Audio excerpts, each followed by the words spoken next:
दाई बैठे हंस कुंवारी, शिव के आधा अंक नारी, शिव भोला बरवो घोर तप करे शिला पाए बरवो, घोर तप करे शिला पाए बरवो।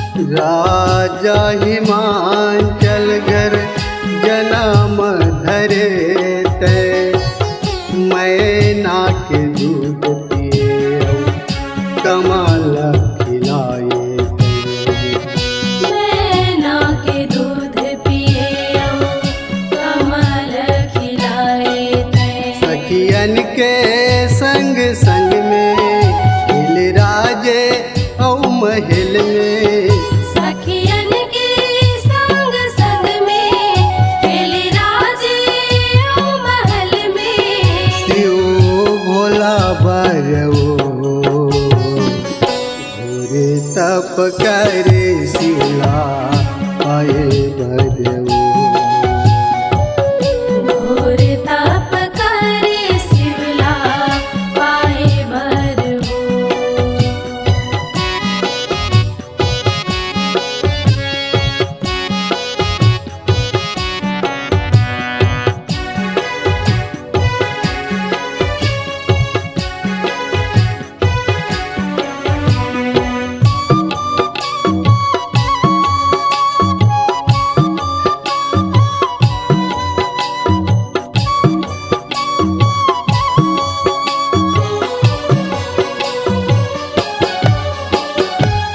मन में बस गे पार्वती के, भोला के सुरता तैहा के आगे, भोला के सुरता तैहा के आगे, पथरायऊ ढेला के ऐ भोला ला बना के, पथरायऊ ढेला के शिव भोला ला बना के, शिव भोला बरवो घोर तप करे शिला पाए बरवो,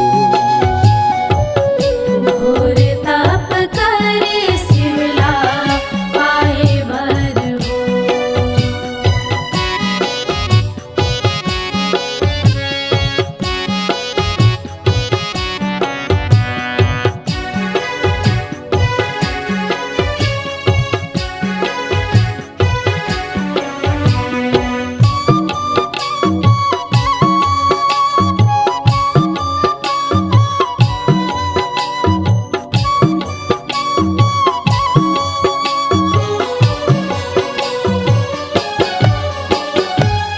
तप करे बर निकले उमा, घोर बन जा गल में घुमैया, भोरे बन जंगल में घुमैया, मोर शंकर भोलना कैसे पाहूँ तोलना, मोर शंकर भोलाना ऐसे पाहूँ तोलना, शिव भोला बरवो घोर तप करे शिवला पाए बरवो। घोर तप करे शिवला पाए बरवो।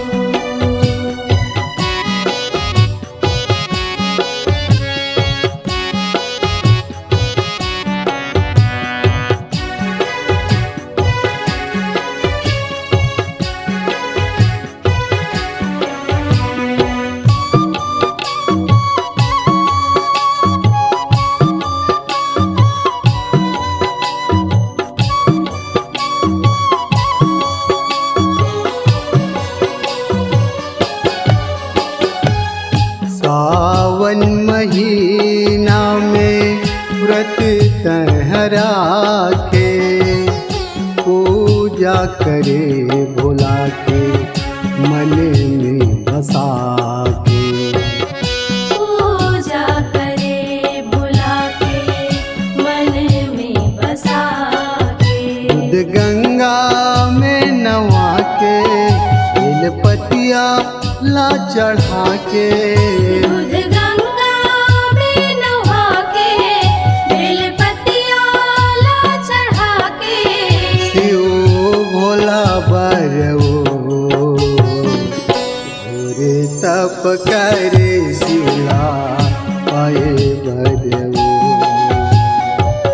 घोर तप करे शिवला पाए बरवो।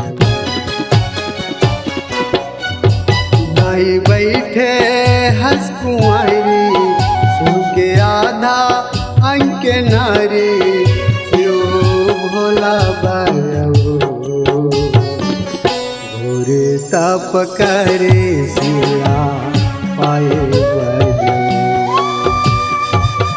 घोर तप करे शिवला पाए बरवो।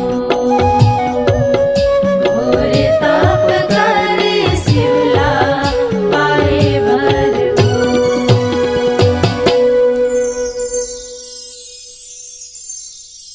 अपने आवाज को एक नया आयाम देने के लिए चलें आइए समृद्धि डिजिटल रिकॉर्डिंग स्टूडियो, खैरागढ़।